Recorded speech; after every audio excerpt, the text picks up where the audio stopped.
Welcome back to the channel. Have you ever noticed that when it comes to balance training, people only think it's important for seniors? That is a huge mistake. Balance as a quality is literally the prerequisite to every single thing that you want to do in your life. Having good balance is critical for any person that wants to move through the world efficiently, athletically, and in a pain-free body. Regardless of your age, balance matters. It literally is a prerequisite to everything that you want to do. Today, I'm going to teach you your first steps in training and improving your balance. And we're going to do so by training that pays respect to the neurologic systems that control your balance. Are you ready? Here we go. I have two progressions to take you through. Both are for beginning to train your vestibular system. Your vestibular system is essentially your inner ear. So it's like your onboard balance system. And we're going to be training a part of the vestibular system that responds to accelerations in head and neck movement. So in this first progression, we're going to be selecting what we call a safe but challenging stance, which will give you the appropriate level of challenge, balance-wise. But then the hard part is that you're going to be moving your head into one of 6 positions, and the goal is to balance in that position once you've moved your head. Sounds easy, but it's actually not. So here's what we're going to do first. You have multiple different options in terms of the stance that you can use. So the first stance would be feet together. So this is just a narrow base. And for a lot of people, this will be too easy. But for some people, this actually will be appropriate. So you're going to work through this stance template and kind of try the exercise and see which stance challenges you so that you are being mostly successful in terms of maintaining your balance, but you feel that challenge, right? You might actually lose position a little bit and have to recover your position a few times. So we start with the narrow stance. That's option number 1. The second option is a tandem stance. And so literally, like you're standing on a line, okay, you want the heel of your forward foot to be basically in contact with your big toe on your rear foot, okay? And this becomes a lot more challenging to balance in, okay, because it's such a narrow base. What you don't want are the duck feet, okay? We're gonna call this cheating. So just like you're standing on a line, this would be your tandem stance. And obviously, I have 2 options for my tandem stance, okay? I've got right foot forward, I've got left foot forward, okay? So that would be the next option in the stance template. And of course, you'll notice right away that that will start to get challenging. From there, you can actually go to one leg, okay? You can literally be on one leg, right or left leg, okay? And then things get really hard. Now, there's a lot of ways to modify these positions, and that will be really important for you to explore because, like, sometimes if you're on one leg, but you need a little bit of a balance check, right? That's okay. If your tandem stance is a little bit too hard when you're in a true tandem stance, so then you decide to kind of widen it a little bit, that's okay. If I'm standing on one leg and I'm recovering position a little bit too much, perhaps I put a fingertip on the wall. The point being, this is a stance template for you to explore, but you're allowed to modify it and give yourself some assistance so that you can be mostly successful when you're actually balancing. Okay, so we got that out of the way. You're going to find your stance, and you're going to find that just by exploring. Now we're going to talk about the head positions. There are going to be 6 different head positions that you're going to essentially thrust your head into. It's going to be a fast movement. Let me cover the head positions first without any of the stance template. So if I move my head to the right, as fast as I can, I'm then going to pause with my head turned to the right. And if I was standing on one leg, the goal would be to balance after I've made that right head turn. Let's say I balanced there for 5 seconds. I would then return my head back to center. And then I would do the same thing, go into my left, okay? I would then go up. I would then go down. And then we have 2 tilting options. I can tilt right, and I can tilt left, Okay, so called it a head thrust because I'm literally making a very fast motion. I want some acceleration on the head movement. Okay, so you got 6 different positions there. Now we put the 2 together. We take the stance template, we combine it with the head turn template. And what do we have? A pretty challenging balance drill. So I'm just going to start in this narrow stance because I'm going to have to talk as I'm demonstrating. And if I'm doing that on one leg, it's probably going to be pretty tricky. So my base is narrow now. I lengthen up with good posture. That's key. And the first thing I'm going to do is turn my head right and pause. And the goal at first should be to balance here for, let's say, 5 seconds. Then I slowly return my head to center and reset. Now, left. And even though this stance is quite easy for me, I still feel some postural change happening. I'm feeling the muscles, especially in my lower legs, work hard to keep that upright position. Up. Back to center. Down. Back to center. Tilt. Back to center. Tilt. Back to center. Now, some of those weren't 5 seconds. I realize that your goal at first should be to hold all those positions for 5 seconds without needing to recover your balance. Okay, now, if I'm exploring this for the first time, I recognize right away that the narrow stance is pretty challenging, is not challenging enough, but if I'm going to choose a position that is now more challenging, let's just jump right into one leg. Before I do this, let me say this. I am on a wrestling mat that is very soft. That is not an ideal surface to be practicing on. So keep that in mind. It's actually better to practice on a hard surface. I'm just using this because this is where I'm filming today. But if you have a hard surface, that's good. I also want to say that you can do this with your shoes on, but if you have an opportunity to take your shoes off, let's say you're doing this at home, do that, because it actually has more value. Okay, you'll be able to train more proprioception, more feel from the ground, rather than being in sneakers. And some of the conventional footwear that people are wearing has a very soft sole, high heel, strange shape, and it will actually make your balance worse. So if you can take your shoes off, do that. So let me throw myself to the wolves here. One leg. Now, if I'm training this on one leg, I have maybe a slight bend in my knee on that stance leg. My other leg is just kind of hanging out, right? I'm flexed at the hip. Now, lengthen up nice and tall, same head template. I would turn right and hold. And now I am really challenged. And I come back to center. Left. Trying to stay relaxed. All right, and I'm going through all the head positions. And man, my leg is working right now. Nice. Tilt. Ooh, that's a little harder. And then my final tilt. Oh, those tilts are tricky. And then back to center. Okay, so that's how it works. So training this on one leg is something that I do, and so I'm pretty prepared for that. There are times when I lose my balance entirely and I have to recover position, and that's okay, right? But here's what I want you to really understand about the level of challenge that we want you to get out of this.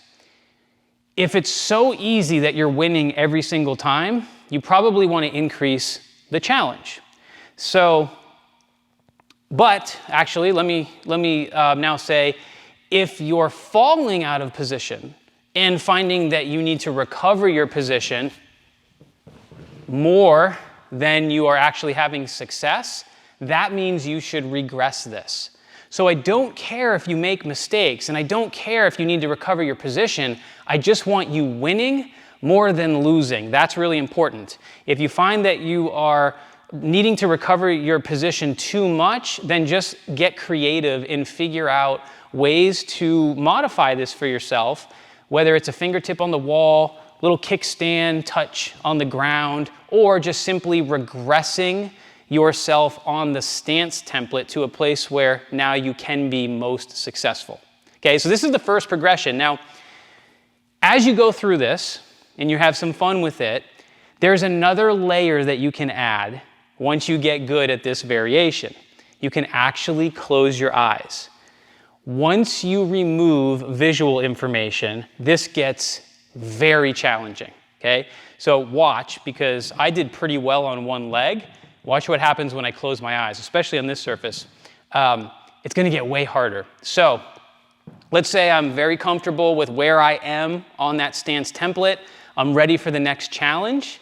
Now I can start to work through the eyes closed version, then trying to get to 5-second holds with the head position. So I'm back on one leg, close the eyes, boom.